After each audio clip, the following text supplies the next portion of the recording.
Hello दोस्तों, आप सभी का इस सोशल मीडिया प्लेटफॉर्म पर बहुत बहुत स्वागत है। Most welcome in my social media platform. हम लोग लगातार अभी तक संविधान से जुड़ी हुई जो घटनाएं थी उनका अध्ययन कर रहे थे और लगभग 1947 का अधिनियम हम लोग देख चुके और अब हम लोगों को देखना है कि संविधान सभा और संविधान सभा की जो कार्यशैली थी, जो कार्य किया, संविधान निर्माण, और उसके बाद फिर हमको संविधान देखना है। तो इसको थोड़ा सा अभी हम डिले करते हैं। कुछ तथ्य हमारे पास हैं, पहले उन पे चर्चा हो जाएगी और जून 2026 में टीजीटी का एग्ज़ाम होना है, तो उससे संबंधित जो पुरानी बुकलेट्स हैं उनको मैं एक बार आपके सामने रखूँगा, उनसे रिलेटेड क्वेश्चंस को डिफाइन करूँगा और फिर आगे सिस्टम से चलता रहेगा।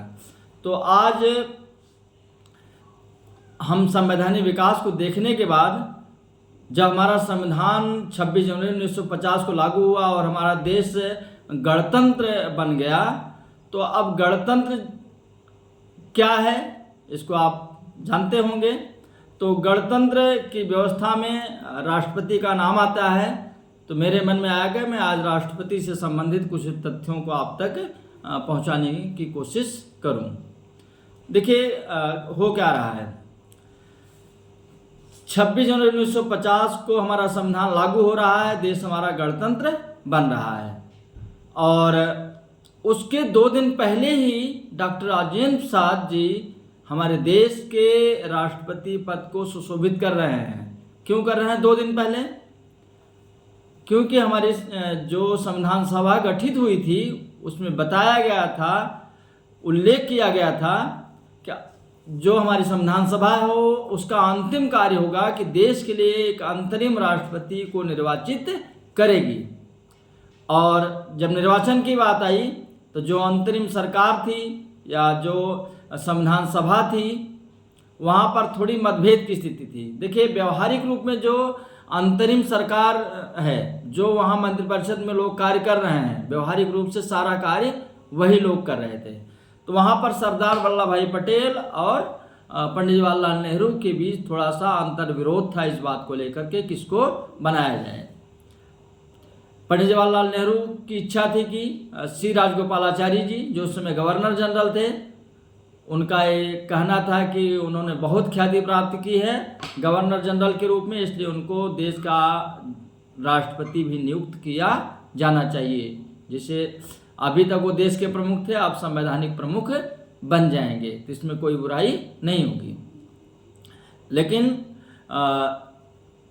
सरदार वल्लभ भाई पटेल और कुछ उनके साथी इनसे सहमत नहीं थे और वे बिहार से आने वाले जुझारू नेता, उस समय के खाद्य एवं कृषि मंत्री, दोनों अंतरिम सरकारों में खाद्य एवं कृषि मंत्री का कार्यभार देख रहे डॉक्टर राजेंद्र प्रसाद को देश का राष्ट्रपति बनाने के लिए इच्छुक थे।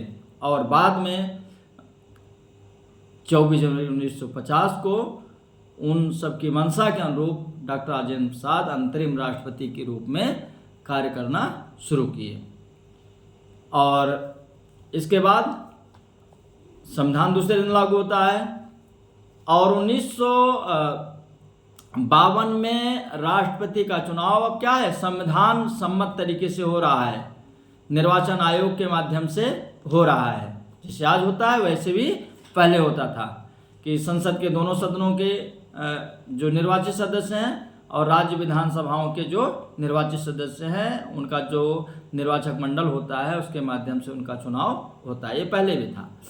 तो अब जब 52 का चुनाव आता है तो एक बार फिर थोड़ी सी स्थिति खराब होती है, लेकिन डॉक्टर राजेंद्र प्रसाद को उम्मीदवार बनाया जाता है कांग्रेस की तरफ से, क्योंकि उस समय कांग्रेस का ही सारा कुछ एक तरफा मामला है। और जो विपक्ष के उम्मीदवार बनते हैं वो बनते हैं केटी शाह, जो कि संविधान सभा के सदस्य रहे हैं, प्रखर वक्ता थे और समाजवादी नेता के रूप में इनकी पहचान थी। लेकिन जीत निश्चित थी, कांग्रेस की जीत होनी थी और ये आज भी ये प्रचलन में है कि जिसकी सत्ता होगी, जिसके स्टेट में ज़्यादा सरकारें होंगी, उसका ही उम्मीदवार राष्ट्रपति निर्वाचित होता है। तो 52 का चुनाव जो हुआ उसमें डॉक्टर राजेंद्र प्रसाद क्या हो गए, प्रचंड बहुमत के साथ, प्रचंड मतों के साथ वो देश के पहले निर्वाचित राष्ट्रपति बन रहे हैं। 5 साल का कार्यकाल है।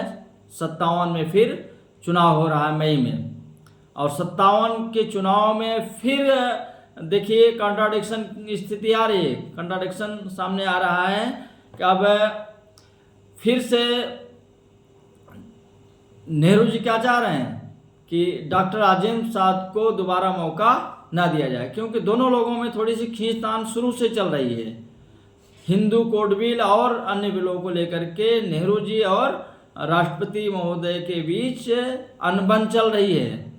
तो उनकी इच्छा है कि ये राष्ट्रपति न बने, उनकी जगह पर किसको चाह रहे हैं, वो चाह रहे हैं कि जो उपराष्ट्रपति का कार्य देख रहे थे डॉक्टर सर्वपल्ली राधाकृष्णन, उनको देश के राष्ट्रपति का उम्मीदवार 57 में बनाया जाए। उन्होंने तर्क दिया कि देश का प्रधानमंत्री और देश का राष्ट्रपति दोनों उत्तर भारत से हैं, क्यों ये काम ना किया जाए कि राष्ट्रपति हम दक्षिण भारत से चुन लें, जिससे दोनों जगहों का बैलेंस बन जाए। ये उनका अपना तर्क था।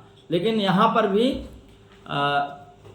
कांग्रेस के जो अन्य लोग थे, अन्य नेता थे, उनकी जीत होती है और दोबारा प्रत्याशी के रूप में डॉक्टर राजेंद्र प्रसाद का चयन होता है और फिर एक बार वो प्रचंड मतों से जीत करके आते हैं। इस समय जो विपक्ष है, नाम मात्र का विपक्ष है, वो चौधरी हरिराम हैं, उनको अपना उम्मीदवार बनाते हैं।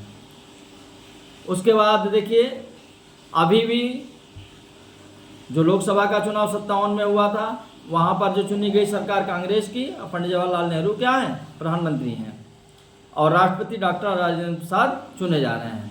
उसके बाद आता है 1962 का चुनाव। 62 में लोकसभा का भी चुनाव हो रहा है और राष्ट्रपति का भी चुनाव हो रहा है, लेकिन राष्ट्रपति का चुनाव पहले हो। तो राष्ट्रपति के चुनाव में अब फिर यहाँ पर क्या हो रहा है, संविधान में कहीं भी नहीं लिखा है कि कोई व्यक्ति तीसरी बार चुनाव नहीं लड़ेगा, लेकिन यहाँ पर माना गया कि नैतिकता के आधार पर कोई भी व्यक्ति राष्ट्रपति का चुनाव तीसरी बार नहीं लड़ेगा या दूसरी बार नहीं लड़ेगा, लेकिन उसको रोक नहीं सकते। पहले भी बताया जा रहा है कि नेहरू जी और राजेंद्र प्रसाद जी में तालमेल का अभाव है, और 62 के चुनाव में नैतिकता के आधार पर इतना दबाव बनाया जाता है कि डॉक्टर राजेंद्र प्रसाद उम्मीदवार नहीं बनते हैं, और जो उपराष्ट्रपति हैं डॉक्टर सर्वपल्ली राधाकृष्णन, अब उनको उम्मीदवार बनाया जा रहा है और देश के राष्ट्रपति वो भी प्रचंड मतों से जीत करके बन रहे हैं। उसके बाद देखिए एक बहुत बड़ी घटना होती है। 1962 में ही भारत चीन का युद्ध होता है। चीन हमारे ऊपर आक्रमण करता है और हम लोग जो हमारा निर्गुट आंदोलन है उससे हमें कोई उस समय लाभ नहीं होता है और हमें विषम परिस्थितियों का सामना करना पड़ता है। और 27 मई 1964 को देश के जो तात्कालिक प्रधानमंत्री हैं पंडित जवाहरलाल नेहरू, उनकी मृत्यु हो जा रही है और शून्य की स्थिति उस समय उत्पन्न हो गई कि अब क्या किया जाए। और किसी तरह से जो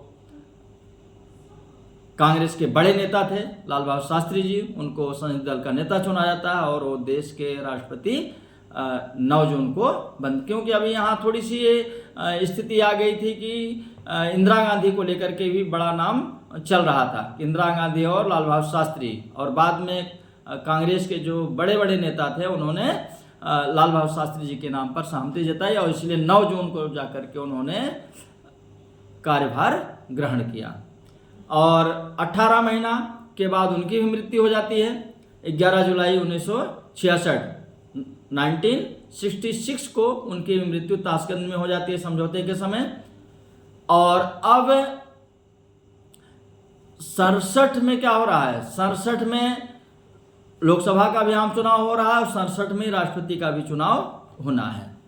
और 67 में बहुत सारी विधानसभाओं का भी चुनाव हो रहा है, और जिसमें 8 जगहों पर कांग्रेस से के अलावा जो दूसरे दल हैं उनकी सरकारें बन जा रही हैं। तो ये क्या हुआ, जो मोनोपोली थी कांग्रेस की वो टूट गई, और 67 में चुनाव, और इंदिरा गांधी जो इस समय प्रधानमंत्री तो बन गई, लेकिन इनके जो साथ के बहुत सारे नेता हैं इनके विरोध में जा रहे हैं। इनकी जो चाहे उम्र या जूनियरिटी का मामला या और सारी चीज़ें हों, तालमेल कांग्रेस के नेताओं से इनका नहीं बैठ रहा है। और 67 में कांग्रेस के अध्यक्ष के कामराज जी हैं और प्रधानमंत्री इंदिरा गांधी जी हैं, और चुनाव आ जाता है। चुनाव आने के बाद अब कांग्रेस के पास जो पहले प्रचंड बहुमत हुआ करता था हर जगह पर, वो कम हो गया है। लोकसभा में भी सीटें कम हैं, राज्यसभा में भी सीटें कम हैं। तो दोनों लोगों के ऊपर छोड़ दिया जाता है कि इंदिरा गांधी जी और के कामराज जी राष्ट्रपति पद के उम्मीदवार का चयन करेंगे। सारा दारोमदार उनके ऊपर छोड़ दिया जाता है। और के कामराज जी की इच्छा है कि डॉक्टर सर्वपल्ली राधाकृष्णन बहुत अनुभवी हैं, उनको दोबारा मौका दिया जाए। लेकिन इंदिरा गांधी बहुत अनुभवी नेता, अपने से बहुत सीनियर नेता को पसंद नहीं कर रही हैं, और इसीलिए उन्होंने डॉक्टर जाकिर हुसैन का नाम सुझाया। वो प्रधानमंत्री थी, और उनके अनुसार ही क्या हुआ, जो उम्मीदवार था उसका चयन किया गया, और डॉक्टर जाकिर हुसैन पहले अल्पसंख्यक राष्ट्रपति उम्मीदवार बनते हैं, और वो मात्र 12 से 13% मत के अंतर से जीत करके आते हैं, और भारत के राष्ट्रपति वो पहले राष्ट्रपति बनते हैं। और दुर्भाग्य था कि 2 वर्ष तक लगभग कार्यकाल के बाद उनकी मृत्यु हो जाती है। तो इतनी चीज़ें, इतनी घटनाएं आ रही हैं।